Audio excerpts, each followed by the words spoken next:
Estimados hermanos, miembros de la Iglesia de Narvarte, pues qué bendición tener la oportunidad de hablar con ustedes en esta mañana.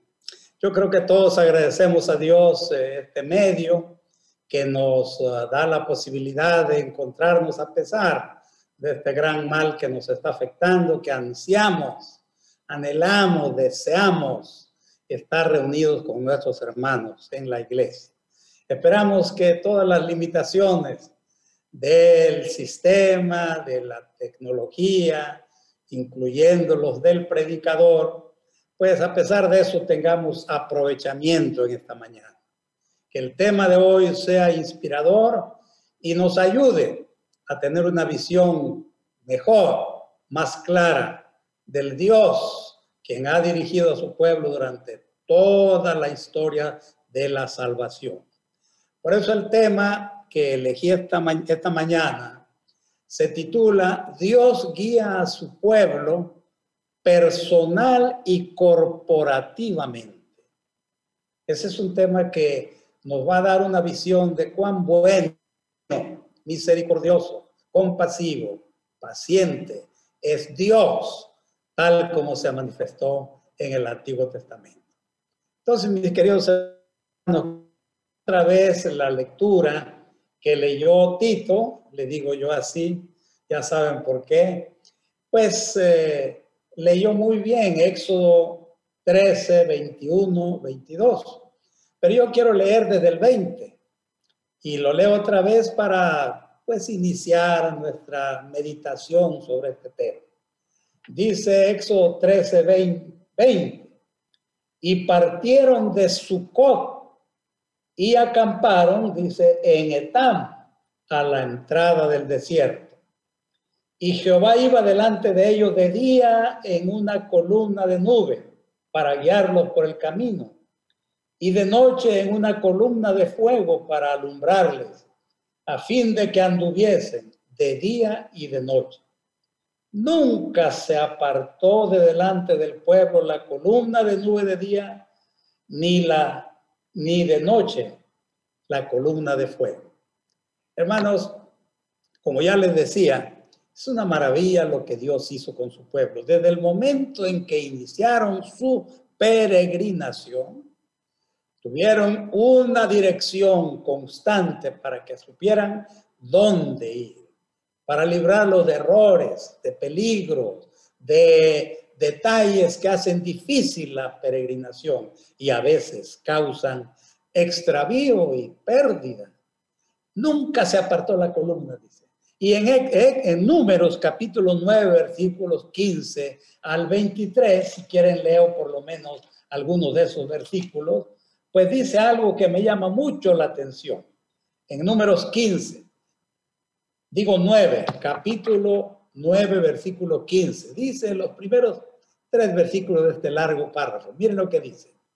El día que el tabernáculo fue erigido, la nube cubrió el tabernáculo sobre la tienda del testimonio, y a la tarde había sobre el tabernáculo como una apariencia de fuego hasta la mañana. Así era continuamente.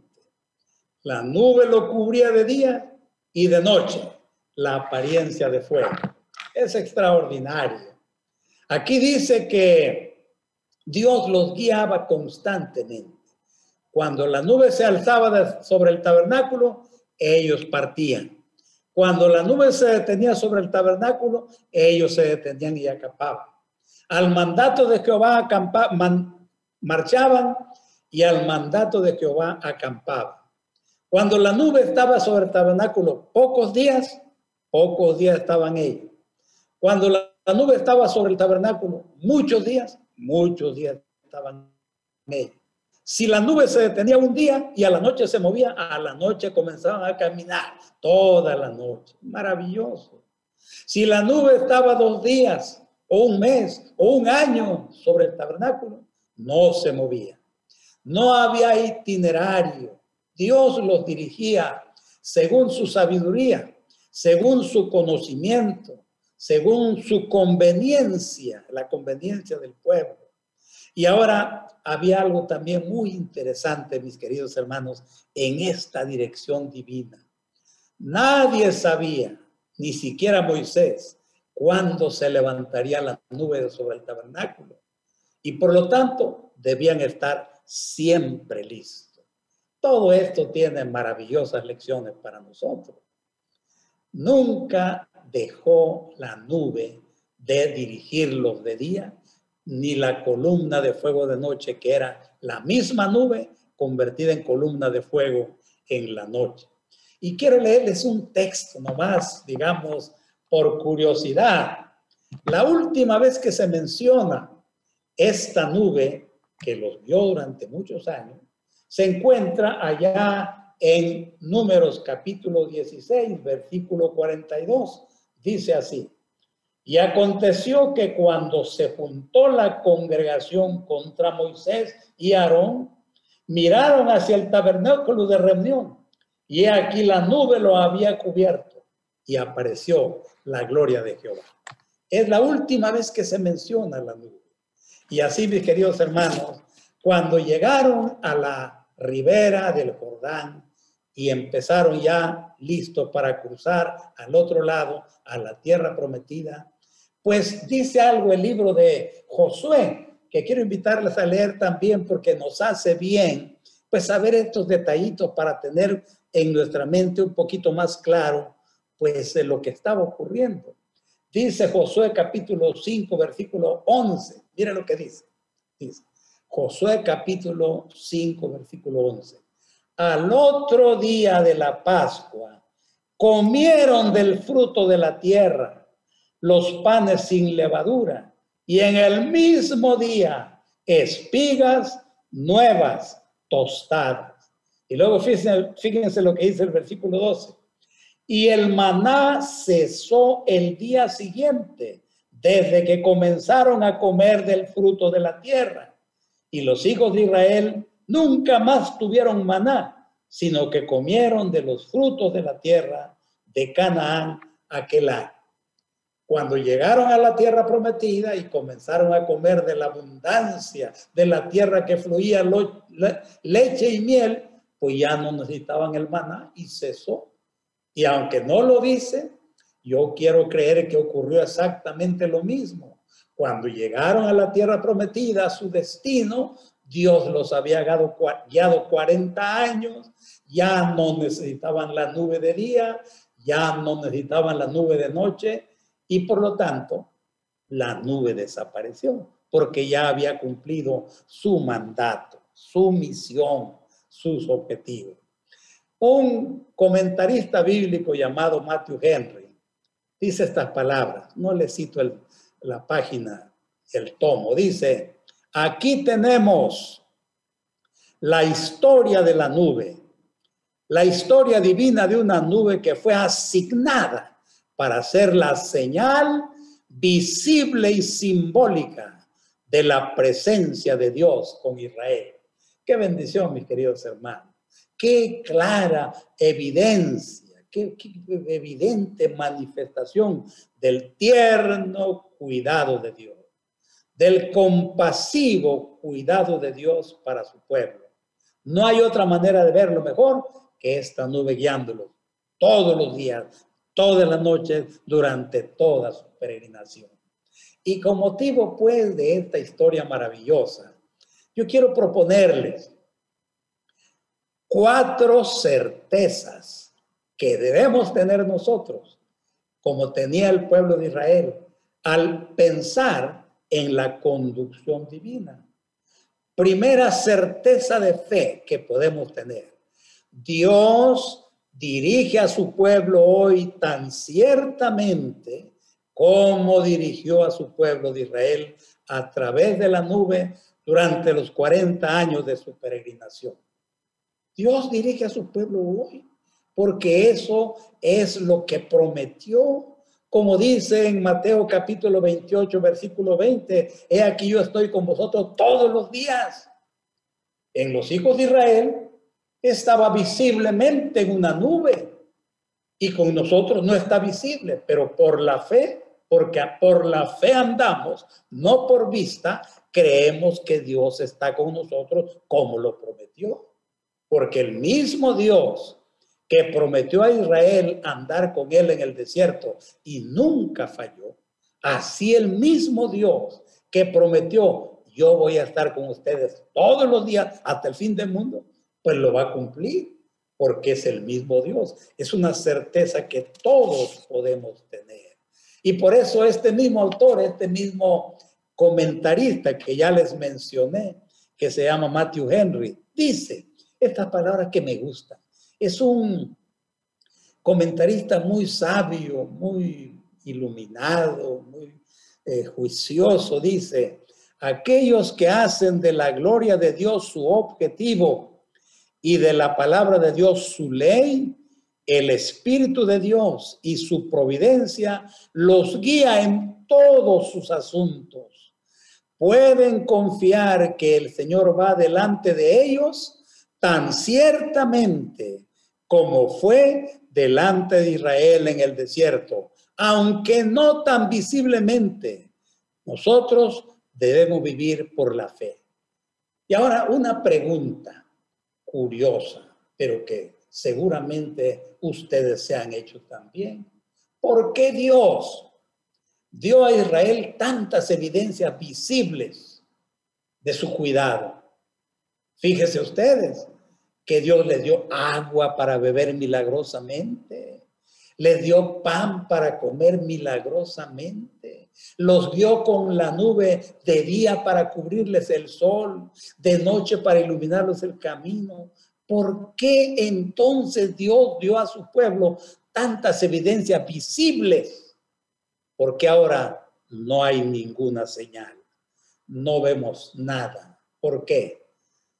Le doy la palabra otra vez a este sabio comentarista bíblico, Matthew Henry, para no citar otras evidencias. Dice, miren, dice, Dios, óiganlo bien, Dios les dio a ellos una demostración ocular, o sea, visible, de su presencia. Por esto, por compasión a la debilidad de su fe y de acuerdo con el estado infantil de la iglesia, que necesitaba se le hablara en su propio lenguaje. Pero bienaventurados son los que vieron y creyeron, aunque no vean la nube, creen que está ahí. Y hermano, qué maravilloso es eso. Dios les dio a ellos estas manifestaciones visibles de su presencia porque lo necesitaban. Estaban entorpecidos, nunca habían leído la Biblia, habían trabajado como esclavos sin tiempo para orar, cuerpos cansados, amargados, enojados. Todo eso tenían. ¿Cómo iban a creer por fe? Entonces Dios les dio esta señal visible para que pudieran creer por compasión, por misericordia, de acuerdo al estado infantil, inmaduro que tenían, les dio estas señales visibles para ayudarlos a creer. Pero ustedes y yo, mis queridos hermanos, después de tener la Biblia en nuestras manos, algunos por años, como yo, que tengo por lo menos 60 años de leerlo todos los días, no necesito esta visión, porque debo tener fe por conocimiento de Dios, que Él cumple su promesa y está tan ciertamente con nosotros y conmigo, porque dijo, voy a estar contigo todos los días hasta el fin del mundo, como estuvo con Israel 40 años a través de una columna de nube de día y una columna de fuego de noche. Ah, mis queridos hermanos, qué maravilloso es esto. El apóstol Pablo dice que nosotros debemos dejar los rudimentos, ir adelante a la perfección, como gente madura, que ya no necesita leche, como ellos que eran infantiles, niños en la fe. Ahora nosotros debemos comer manjar sólido y creer que Dios está con nosotros, tan ciertamente como estuvo con Israel, aunque no lo veamos. Ay, si me dicen, pero ¿por qué sufrimos? lean la historia, verán si no ellos sufrieron en el desierto también. Muchas cosas, porque Dios nos quiso probar para nuestro propio beneficio. Mis hermanos, ahora, fíjese esto, qué maravilloso es, qué bien me siento de poder decirles esta segunda certeza de fe. Segunda certeza de fe. Es esta. Dios nunca abandona a su pueblo a pesar de sus errores. Nunca abandona a su pueblo. Miren lo que dice Nehemías, capítulo 9. Se los leo, Nehemías capítulo 9. Y voy a ir comentando algunos versículos. Aquí dice Nehemías capítulo 9, dice, versículo 15. Les diste pan del cielo en su hambre, y en su sed les sacaste agua de la peña. Y les dijiste que entrasen a poseer la tierra por la cual alzaste tu mano y juraste que se las daría. Maravilloso, pan del cielo, agua de la peña, para que fueran a la tierra. El 16, mas ellos y nuestros padres fueron soberbios, endurecieron su cerviz, no escucharon tus mandamientos. 17, no quisieron oír, ni se acordaron de tus maravillas que habías hecho con ellos. Antes endurecieron su cerviz y en su rebelión pensaron poner caudillo para volverse a su servidumbre. Pero tú eres Dios que perdonas, clemente y piadoso, tardo para la ira, grande en misericordia, porque nunca los abandonaste.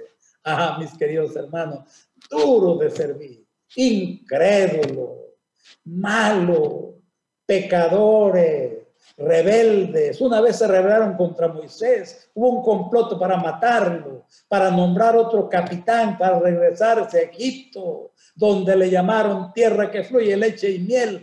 ¿Qué más rebelión y maldad que esa? Pero dice aquí, pero tú eres Dios que perdonas, clemente, tardo para la ira, grande en misericordia, no los abandonaste. Hermano, fíjate, no solamente eso, sino el profeta, me refiero a Nehemías, sigue diciendo en el versículo 18, miren lo que dice el versículo 18, extraordinario. Dice, además, cuando hicieron para sí un becerro de fundición y dijeron, este es tu Dios que te hizo subir de Egipto, y cometieron grandes abominaciones. Hermanos, ellos practicaron el culto pagano de Apis en Egipto, culto perverso, culto infame, impuro, tan grande que a veces los arqueólogos no los quieren describir por tan corruptos que eran. Probablemente ellos participaron también. Y dice, cuando hicieron todo eso, cometieron grandes abominaciones. Y miren lo que dice el 19, Nehemías 9:19. Tú, con todo a pesar de eso, por tus muchas misericordias, no los abandonaste en el desierto. La columna de nube no se perdón.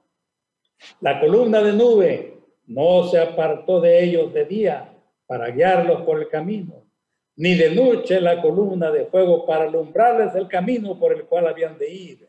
Y enviaste tu buen espíritu para enseñarle, y no retiraste tu maná de su boca, y agua les diste en su sed. Lo sustentaste 40 años en el desierto. Ninguna cosa que tuvieron necesidad les faltó. No se envejecieron sus vestidos, ni se hincharon sus pies. Hermano, oigan esto. En aquellos días de grandes rebeliones y maldad, seguía lloviendo en las mañanas el maná. En aquellos días de grandes abominaciones, seguía saliendo el agua de la roca. En aquellos días de desobediencia, de dureza de corazón, Dios seguía protegiéndolos, cuidándolos, no los abandonó. Mis queridos hermanos, con esto no quiero decir que Dios justifica el pecado. No quiero decir que Dios disminuye la gravedad del pecado. No quiere decir que no le importó lo que hicieron. No, mis queridos hermanos. Pero Dios es misericordioso y compasivo. Podría haberlos destruido, pero sabía que ellos eran polvo, como nosotros somos polvo, que a veces hacemos lo que no queremos y muchas veces no podemos hacer lo que queremos. Queremos ser fieles a Dios y viene el mal, el pecado nos asedia, nos ataca. Y entonces, mis queridos hermanos, debemos saber una cosa. Aunque el pecado es grave, Dios no nos abandona, no nos deja, no borra nuestro nombre del libro de la vida y va a seguir cuidándonos, protegiéndonos, guiándonos, si queremos nosotros que Él nos guíe cuando nos damos cuenta de nuestras equivocaciones. Qué maravilloso es esto, mis hermanos. Qué maravilloso este pensamiento. Y eso debiera alentarnos. Ahora, fíjense una cosa, mis queridos hermanos. Fíjense esto. Miren. Dios guió a su pueblo misericordiosamente y no los abandonó a pesar de sus errores. El pueblo se equivocó como pueblo, en conjunto, toda la congregación, porque dice que se juntó toda la congregación en contra de Moisés. Todos se unieron en contra de él, hermanos, y Dios los perdonó. Ahora escuchen, ¿han oído hablar de errores de los dirigentes de nuestra iglesia? Lo sentimos, nos duele, nos apena, nos aflige mucho, pero no nos extrañamos. Eso ya ocurrió en el pasado y Dios siguió guiando a su pueblo. Y al dirigente que se equivocó, le puede perdonar. Seguramente lo ha hecho. ¿Ha oído hablar de errores del pueblo de Dios? Probablemente. Yo no he oído hablar de errores corporativos, que todo el mundo votó en contra de la orden divina.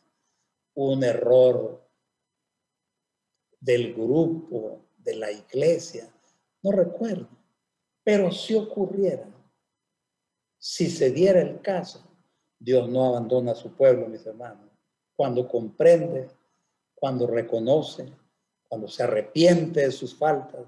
Dios no abandona a su pueblo, aquí está. Ellos hicieron grandes abominaciones, pero Dios nunca los abandonó. Mientras peleaban, mientras gritaban, mientras atacaban, Dios, mis hermanos, hizo algo maravilloso. Siguió dándoles pan del cielo, trigo de los cielos, pan de ángeles, dice el salmista. Dios siguió dándoles, mis queridos hermanos, siguió dándoles agua milagrosamente. Por eso, mis hermanos, Dios, sabiendo que somos vendidos, dice el apóstol, al pecado, porque está la ley del pecado y de la muerte en nuestros músculos, en nuestra vida, en nuestro cerebro, en nuestra naturaleza física. Está la ley del pecado y de la muerte, que se llama la naturaleza carnal, que nos incita al mal, nos arrastra. Como dijo el apóstol, no entiendo, no quiero hacer el mal y lo hago. Quiero hacer el bien y no puedo. Y me doy cuenta que la razón es que el mal mora en mí, que está en mí la ley del pecado y de la muerte. Mis hermanos, Dios sabe eso. Y por eso nos mira con lástima, con mucha compasión. Y cuando pecamos y venimos a Él avergonzados diciendo, Señor, soy yo otra vez. Ten compasión de mí. Perdóname. Él nos va a perdonar. Él va a tener compasión de nosotros. Qué maravilloso es eso. Otra vez el comentario bíblico adventista dice esto. Fíjense lo que dice el comentario bíblico adventista. El tomo 1, página 57, dice: el hecho de que la columna de nube permaneciese con Israel a través de su largo viaje aun cuando los israelitas fueron infieles, es una seguridad para el cristiano de que Dios no lo abandonará, no abandonará a nadie que esté dispuesto a seguir donde Dios lo dirija. Eso es lo que nos enseña. Y esto es maravilloso, mis queridos hermanos. Ustedes saben lo que dice en 1 Corintios capítulo 10. Yo se los leo porque aunque creo que conocen ese texto, pues yo se los leo. Dice el versículo 1, 1 Corintios 10, dice, hermanos, no quiero que ignoréis que nuestros padres todos estuvieron bajo la nube. Esa es una de las señales que quedaron, que él recuerda. Todos estuvieron bajo la nube y sin embargo, mira lo que hicieron. En Meriba, en Baal Peor, en el otro lugar, cómo se rebelaron. Y luego dice el versículo que me gusta, es el versículo 11, dice, y estas cosas les acontecieron como ejemplo y están escritas para amonestarnos a nosotros, a quienes han alcanzado los fines de los siglos. No es que Dios haya registrado pues los errores de los israelitas para que veamos cuán malo eran. No necesitamos que se registre en la Biblia nada para saber que el ser humano es perverso. Basta con vernos a nosotros mismos, nuestros pensamientos, nuestros impulsos, nuestros deseos, nuestras propensiones, para saber que el corazón es malo, perverso, tenebroso más que todas las cosas, dice el profeta. Pero mis queridos hermanos, fue escrito eso para que nosotros aprendamos que Dios es paciente, misericordioso, nunca va a abandonar a su pueblo por sus pecados, si su pueblo lo busca, y va a luchar con él hasta la victoria final. El que comenzó en nosotros la buena obra, la perfeccionará hasta el día de Jesucristo. Eso es la fe, eso es la seguridad. Qué bonito pensamiento. Me encanta pensar así, porque me alienta el corazón y me dice que Dios está conmigo a pesar de mis errores. Ahora, mis hermanos, miren, porque el tiempo se alarga y no quiero, bueno, se acaba más bien, pues no quiero cansarlos a ustedes, ni tampoco quiero pues dejar el tema inconcluso. Por eso quiero seguir a la tercera certeza de fe que Dios dio mediante la experiencia de la nube. Dios quiere guiar a sus hijos personalmente. Qué maravilloso es. Eso es una cosa que podemos comprender. Dios quiere dirigir a sus hijos personalmente. Y les ilustro con esto, que estoy seguro que les va a asombrar a ustedes. Les va a asombrar a ustedes cuando lean esto, que se encuentra en el libro El deseado de toda la gente, página 179, dice, tan completamente había anonadado Jesús al yo, que no hacía planes por sí mismo. Aceptaba los planes de Dios para él y día a día el Padre se los revelaba. ¿No es maravilloso, mis queridos hermanos? Jesús se acostaba en la noche a dormir tranquilamente sus 8 horas del reglamento sin haber pensado qué irá a hacer mañana. ¿A qué hora me voy a levantar? No, Señor. Porque Dios en la mañana, cuando se despertaba temprano a orar, Dios le revelaba sus planes para ese día. Él le decía, hijo, hoy ve a Naín a predicar. Sí, Señor, cómo no. Y se iba a Naín. No lo había planeado el día anterior, pero Dios se lo revelaba cada día lo que debía hacer. Eso es perfección. Eso es el ideal perfecto. Claro. Por ejemplo, ¿se acuerdan ustedes lo que dice en Marcos 1, 35 al 39? Que no lo vamos a leer, pero que ustedes seguramente se acuerdan que estuvo un sábado en Capernaum y la gente vino y se agolpó y curó a mucha gente hasta tarde en la noche, el sábado en la noche. Y estuvo ahí cuidando a la gente, pero muchos no alcanzaron todavía. En la mañana llegaron miles, cientos por lo menos, a la casa de Pedro. Queremos ver al maestro. Y entonces Pedro, pues no está, se fue a orar Y entonces cuando se fue a orar, pues Pedro y los otros apóstoles lo buscaron y se fueron a buscarlo, ya sabían más o menos por dónde iba a orar y lo encontraron orando en un lugar. Y le dijeron, maestro, la gente te busca, están ansiosos de que les cure a sus enfermos. Él dijo, no, Señor, hoy tengo que ir a otra aldea porque Dios me acaba de decir que a ellos también debo predicarles el evangelio. Y no volvió a Capernaum, agarró camino rumbo a la otra aldea. Hermanos, eso es la dirección perfecta de Dios. Entonces, nosotros podemos decir lo siguiente. Está bien hacer planes. Hay que hacer un itinerario. Hay que pedir la dirección divina para hacer el itinerario para el resto del año. Porque eso, nosotros imperfectos, el tiempo en que vivimos lo requiere, lo amerita. Necesitamos hacer planes con anticipación. Pero entonces debemos hacer los planes y seguirlos o abandonarlos según nos indique Dios cada día providencialmente. Porque Él sigue guiando a sus hijos, aunque no son perfectos como su Hijo Jesucristo, son amados como Él y quiere dirigirlos. Mire lo que dice en el libro Camino a Cristo, página 103 de la versión que siempre uso. Dice así, fíjense lo que dice. Camino a Cristo, página 103. Conságrate a Dios todas las mañanas. Haz de esto tu primer trabajo. Sea tu oración, tómame, oh Señor, como enteramente tuyo. Pongo todos mis planes a tus pies. Úsame hoy en tu servicio. Mora conmigo y sea toda mi obra hecha en ti. Este es un asunto diario.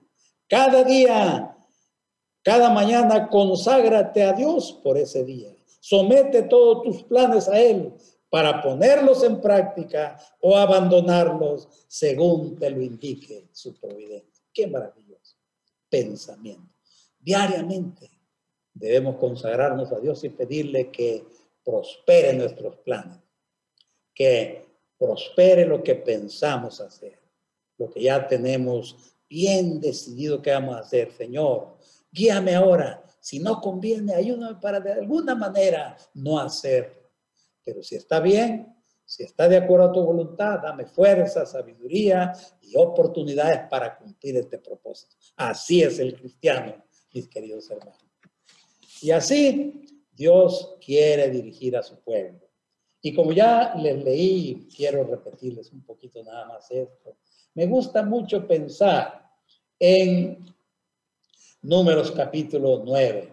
Me gusta mucho porque ahí está como un registro, yo diría, exhaustivo, completo de cómo funcionaba la nube. Ahí lo leímos.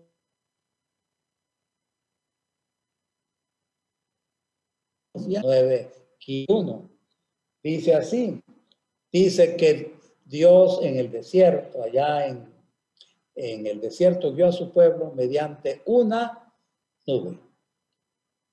Los guiaba por el camino, a qué hora debían comenzar el viaje, a qué hora debieran parar, acampar, cuándo partir, cuándo acampar, todo, cuánto tiempo va a estar en un lugar. Siempre. Y había un asunto muy importante. La nube se levantaba en el momento menos pensado.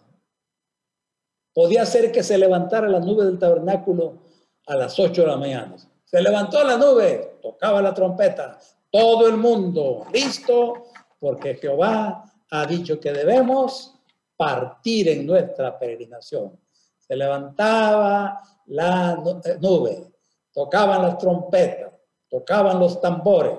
Moisés decía, levántate Jehová y sean derrotados tus enemigos y vamos a caminar. Y va la nube caminando y el pueblo caminando.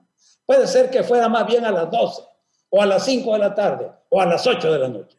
Si se levantaba la nube a las 8 de la noche, a esa hora debían agarrar su maleta y caminar. Por lo tanto, ahora escuchen, debían estar siempre listos, siempre listos.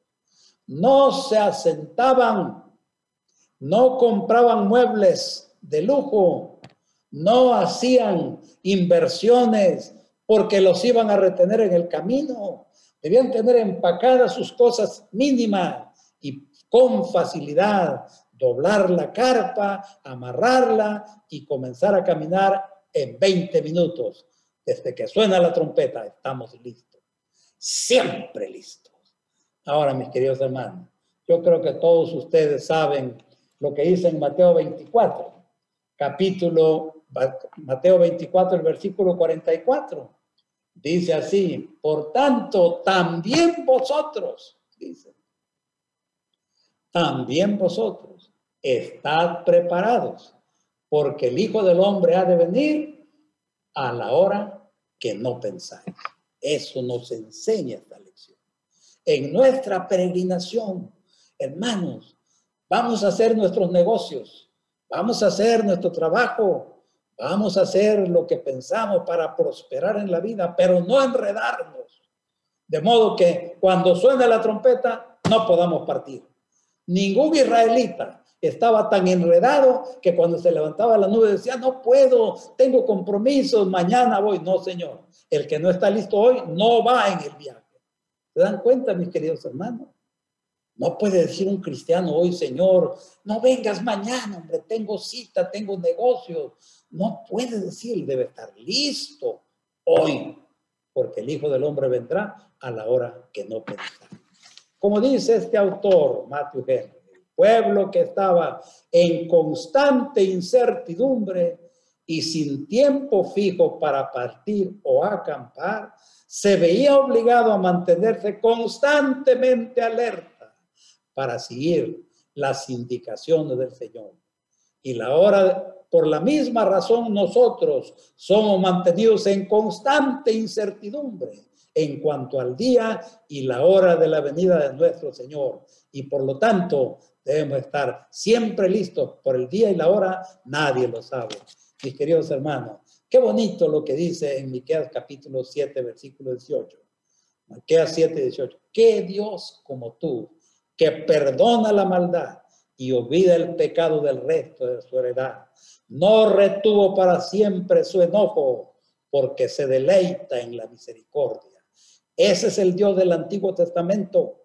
Ese es el Dios del Nuevo Testamento. Ese es Jesucristo, compasivo, misericordioso.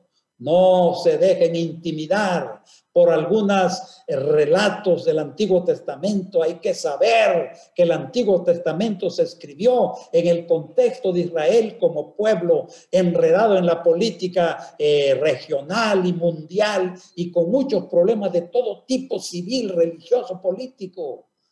Se escribió así porque Dios así lo vio conveniente. Pero el Dios, que aparentemente era muy riguroso y celoso, era un Dios infinitamente misericordioso y compasivo. Ese es el Dios del Antiguo Testamento. Ese es el Dios del Nuevo Testamento. Ese es nuestro Dios. Ese es Jesucristo, a quien servimos. Los invito a amarlo, mis queridos hermanos, con todo su corazón, con toda su alma, con toda su fuerza. Vamos a orar para pedir a Dios su bendición. Vamos a orar. Padre Santo, te agradecemos infinitamente porque eres bueno, misericordioso, compasivo, grande en misericordia, paciente con nosotros. No nos abandonas a pesar de nuestros errores, hasta que logres hacer en nosotros la completa transformación que deseas. Bendícenos pues para abandonar el mal, para temer el pecado, para refugiarnos en Cristo, para no soltarlo de su mano, para no pecar. Pero si por desgracia caemos, Señor, ten compasión de nosotros. Pon en nuestro corazón contrición y arrepentimiento con tu Espíritu. Recíbenos y danos el lugar que anhelamos en tu reino por toda la eternidad. Porque te lo pedimos en nombre de Jesucristo, nuestro Salvador. Amén, Señor. Amén y amén.